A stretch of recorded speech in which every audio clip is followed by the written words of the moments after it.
अस्सलाम वालेकुम नाज़रीन, मैं हूं इकबाल और आप देख रहे हैं न्यूज़ान। बात करेंगे क्रिकेट की तारीख के अनोखे वाक़े के हवाले से, बात करेंगे न्यूजीलैंड टीम के दौरे पाकिस्तान के हवाले से।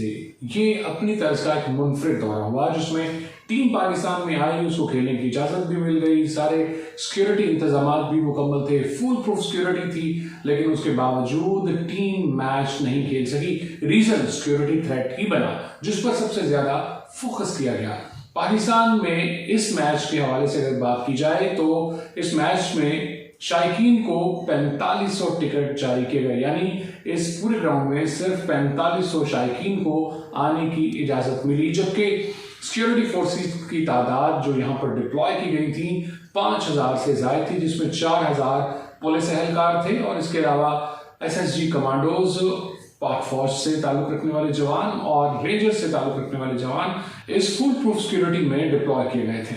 नाज़रीन, क्रिकेट की तारीख में शायद ये पहला वाकया है जिसमें मेहमान टीम ने मैच खेलने से चंद लम्हे पहले इनकार कर दिया कि वो मैच नहीं खेलेगी। ना सिर्फ मैच नहीं खेलेगी बल्कि वो सीरीज ही नहीं खेलना चाहती क्योंकि उनको सिक्योरिटी थ्रेट है। और न्यूजीलैंड क्रिकेट बोर्ड ने वाज़ेह कर दिया कि उसकी टीम को सिक्योरिटी थ्रेट है, इसलिए वो मैच नहीं खेलेंगी।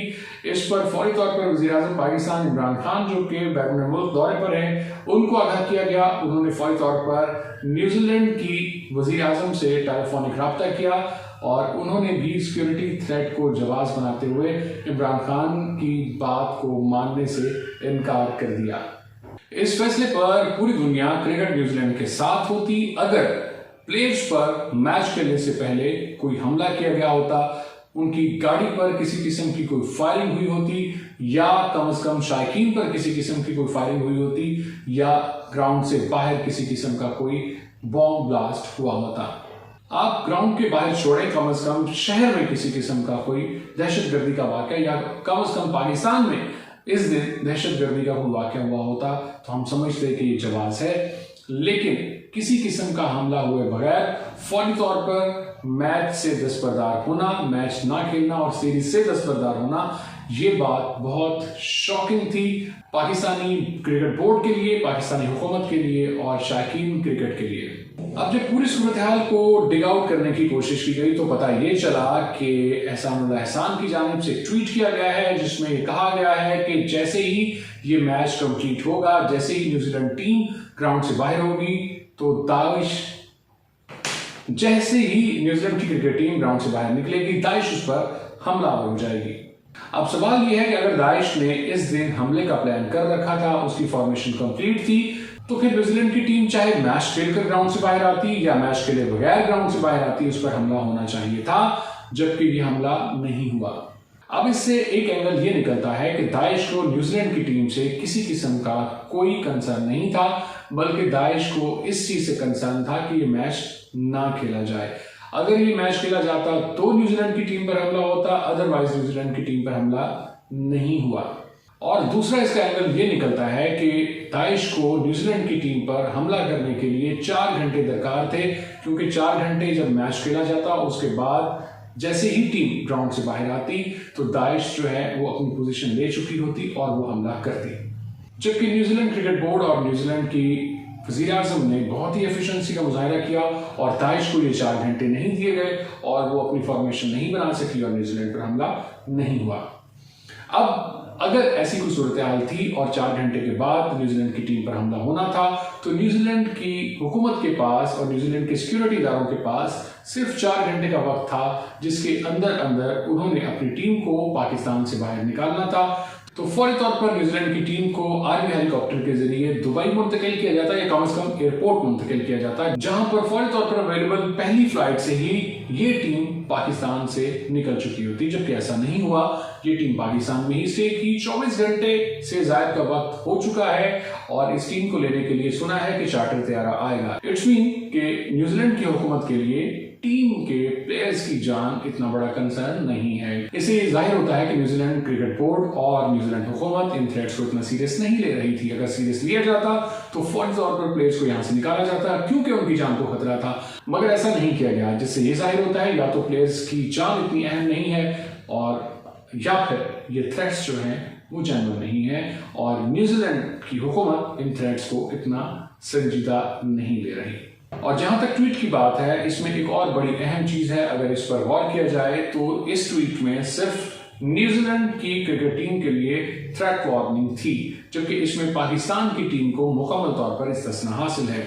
यानी अगर दाइश हमलावर होती है तो वो सिर्फ न्यूजीलैंड के प्लेयर्स को टारगेट करेगी, वो पाकिस्तान के प्लेयर्स को टारगेट नहीं करेगी। इसके अलावा अगर ये बात की जाए कि दाइश का हमला ये मैच खेलने से मशरूत था कि अगर मैच खेला गया तो हमला होगा, मैच ना खेला गया तो हमला नहीं होगा, इसको अगर मजीद एक्सप्लेन किया जाए तो इससे बात ये वाज़ेह होती है कि दाइश बेसिकली क्रिकेट पाकिस्तान पर हमलावर होना चाहती थी, न्यूजीलैंड की टीम पर हमलावर नहीं होना चाहती थी। लेकिन इससे पहले कभी भी दाइश ने अपनी पूरी हिस्ट्री में क्रिकेट पाकिस्तान को कभी थ्रेट नहीं किया। किसी किस्म का कोई थ्रेट नहीं सामने आया जिसमें कहा गया हो कि क्रिकेट टीम पर हमला किया जाएगा, पाकिस्तान में क्रिकेट को टारगेट किया जाएगा। इससे पहले भी कई क्रिकेट टीम्स पाकिस्तान में आई, दाइश ने किसी टीम को टारगेट करने के हवाले से कोई थ्रेट जारी नहीं किया।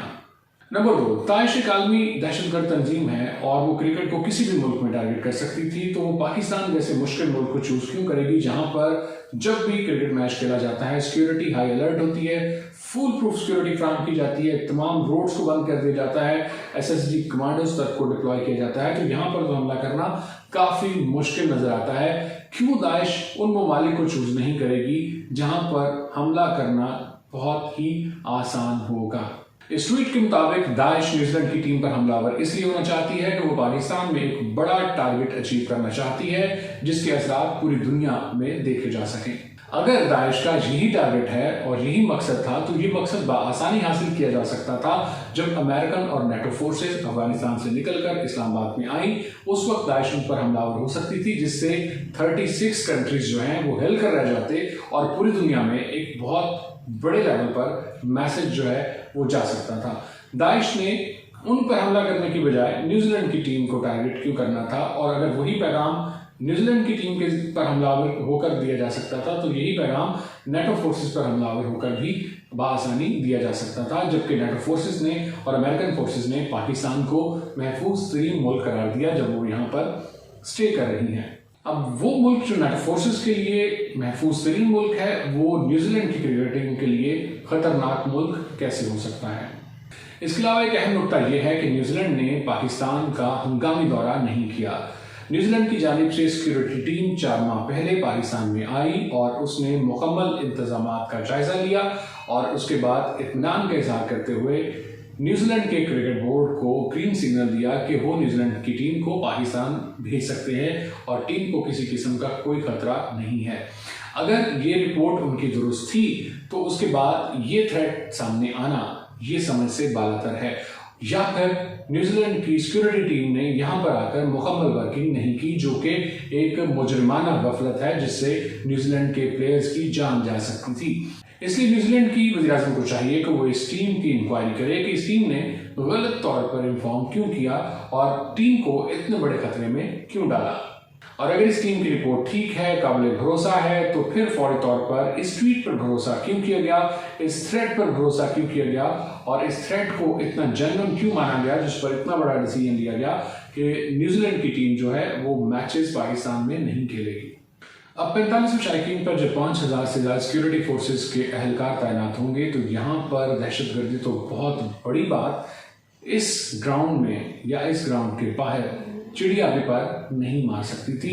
ये अंदाजा उन नादीदा कुव्वतों को था जो ये मैच को रुकवाना चाहती थी, जो ये सीरीज को रुकवाना चाहती थी। इसलिए उन कुव्वतों ने गैर रवायती तरीका अपनाया और इस गैर रवायती तरीके में न्यूजीलैंड की ना सिर्फ क्रिकेट बोर्ड ने बल्कि न्यूजीलैंड की हुकूमत ने उन नादीदा कुव्वतों का मुकम्मल तौर पर साथ दिया। अब इसमें न्यूजीलैंड का क्या मफाद है? न्यूजीलैंड इस हद तक क्यों जाएगा कि वो पाकिस्तान को नाराज करे और इस दौरे को मनसूख करे? इसमें न्यूजीलैंड को किसी किस्म का कोई बड़ा मफाद होगा तब ही न्यूजीलैंड इतना बड़ा रिस्क ले सकता है। अब सवाल यह है कि अगर तमाशाइयों की मौजूदगी में न्यूजीलैंड की टीम गैर महफूज थी तो पाकिस्तान क्रिकेट बोर्ड ने ये ऑफर भी की थी कि शायकीन को ग्राउंड में दाखिल होने की इजाज़त नहीं दी जाएगी और न्यूजीलैंड और पाकिस्तान की टीम ये मैच खेल सकती है। इस ऑफर को भी ठुकरा दिया गया। अब इससे जाहिर ये होता है कि सिक्योरिटी थ्रेट कोई बड़ा रीजन नहीं है, इसके पीछे कोई बहुत बड़ी साजिश है और ये साजिश किस लेवल पर की जा रही है इसका अंदाजा बआसानी लग सकता है आईसीसी के रिएक्शन से। आईसीसी इस पर क्या मौक़िफ़ अपनाता है? अभी तक आईसीसी ने अपना कोई मौक़िफ़ नहीं दिया। इसका मतलब ये है कि इसके पीछे कोई नादीदा क़ुव्वतें हैं, कोई ताकतवर नादीदा क़ुव्वतें हैं कि आईसीसी अभी तक अपना कोई वर्जन पेश नहीं कर सकी। और आईसीसी के रवैये से लग रहा है कि सीरीज़ के मनसूख होने को आईसीसी ने कोई बहुत ज़्यादा संजीदगी से नहीं लिया, यानी आईसीसी चाहती है कि वो इस मामले पर मट्टी डाले। और डर इस बात का है कि आईसीसी इस पर इस किस्म का कोई डिसीजन ना ले ले कि चूंकि पाकिस्तान में क्रिकेट के हवाले से सीरियस सिक्योरिटी थ्रेट है, इसलिए पाकिस्तान में मुस्तकबिल करीब में भी कोई सीरीज ना रखी जाए ताकि किसी किस्म का कोई नाखुशगवार वाक़या पेश ना आए। अगर इस साजिश के पीछे भारत है तो सवाल ये पैदा होता है कि भारत ने ये सब कैसे मैनेज किया, कैसे वज़ीर आज़म न्यूजीलैंड और न्यूजीलैंड क्रिकेट बोर्ड जो है वो भारत के कहने पर इस सीरीज को मनसूख कर सकता है, और न्यूजीलैंड भारत की खातिर इस हद तक क्यों जाएगा? यकीनन इसके पीछे न्यूजीलैंड का कोई बहुत बड़ा मफाद हो सकता है, क्योंकि न्यूजीलैंड का क्रिकेट बोर्ड और न्यूजीलैंड की हुकूमत इस कदर नॉन प्रोफेशनल नहीं हो सकती कि वो एक थ्रेट अलर्ट पर फौरी तौर पर अपनी टीम को वापस बुला ले, जबकि इस थ्रेट अलर्ट की तस्दीक भी ना हुई हो। इस क्रिकेट सीरीज की मनसूखी से आलमी सतह पर यह मैसेज जाता है कि पाकिस्तान में दहशतगर्द तंजीमें अभी भी मौजूद हैं, वो ऑपरेट कर सकती हैं, बाआसानी ऑपरेट कर सकती हैं, सिक्योरिटी इदारों का इन पर कोई किसी किस्म का कंट्रोल नहीं है, पाकिस्तान की हुकूमत की रिट इतनी मजबूत नहीं है। इस किस्म के मैसेजेस पूरी दुनिया में जा सकते हैं। इस किस्म का मैसेज अगर पूरी दुनिया को जाता है तो इसका सबसे ज़्यादा फायदा भारत को होगा, चूंकि भारत पाकिस्तान को इंटरनेशनली आइसोलेट करना चाहता है और भारत के लिए ये एक बहुत अच्छा मौका था जिसको पूरी तरह से भारत की जानिब से यूटिलाइज किया गया। और इस मौके पर इंग्लैंड और न्यूजीलैंड ने भारत का भरपूर साथ दिया, क्योंकि इस थ्रेट की इत्तला इंग्लैंड के हाई कमीशन ने न्यूजीलैंड के हाई कमीशन तक पहुंचाई और न्यूजीलैंड के हाई कमीशन ने बगैर तस्दीक किए ये थ्रेट अलर्ट जो है वो फौरी तौर पर न्यूजीलैंड के क्रिकेट बोर्ड को कन्वे किया और न्यूजीलैंड क्रिकेट बोर्ड ने फैसला लिया कि वो पाकिस्तान में अब कोई मैच नहीं खेलेगा।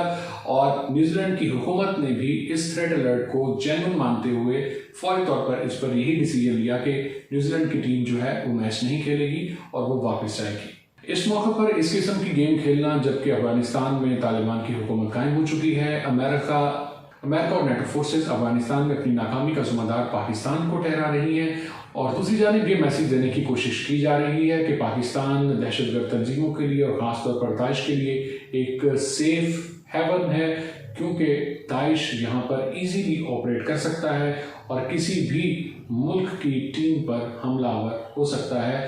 अब ये मैसेज जब पूरी दुनिया में दिया जाएगा, अब ये बयानियां पूरी दुनिया में इस्टेब्लिश करने की कोशिश की जा रही है कि एक जानिब तालिबान जैसी हुकूमत के पीछे भी पाकिस्तान है और दाइश जैसी तंजीमें पाकिस्तान में इजीली ऑपरेट कर रही हैं।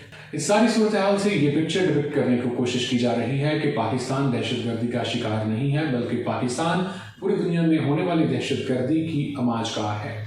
न्यूजीलैंड क्रिकेट बोर्ड का ये फैसला आलमी सतह पर क्रिकेट के सुपरस्टार्स के लिए भी एक बहुत बड़ा धचका है। वसीम अकरम कहते हैं कि इसके पीछे कहानी कुछ और है। शोएब अख्तर कहते हैं कि न्यूजीलैंड क्रिकेट बोर्ड का ये फैसला पाकिस्तान क्रिकेट के कत्ल के मुतरादिफ है। अब देखना ये होगा कि पीसीबी इस हवाले से क्या एक्शन लेता है और इस मामले को स्क्रूटनाइज करने के लिए पीसीबी किस हद तक जाता है। पाकिस्तान के पास एहतजाज के अलावा शायद कोई ऑप्शन और ना हो, और ना ही पाकिस्तान क्रिकेट बोर्ड शायद कोई किसी किस्म का रिस्क ले, क्योंकि पाकिस्तान क्रिकेट बोर्ड इसी चीज़ को गनीमत समझता है कि पाकिस्तान टीम को एटलीस्ट दुनिया में किसी भी मुल्क में क्रिकेट खेलने की इजाज़त दी जा रही है, और इससे ज़्यादा पीसीबी से तवक्को भी नहीं की जा सकती। अब तक के लिए इतना ही। मजीद अपडेट्स के लिए देखते रहिए न्यूज़ टाइम। इकबाल को इजाज़त दीजिए। अल्लाह निगहबान।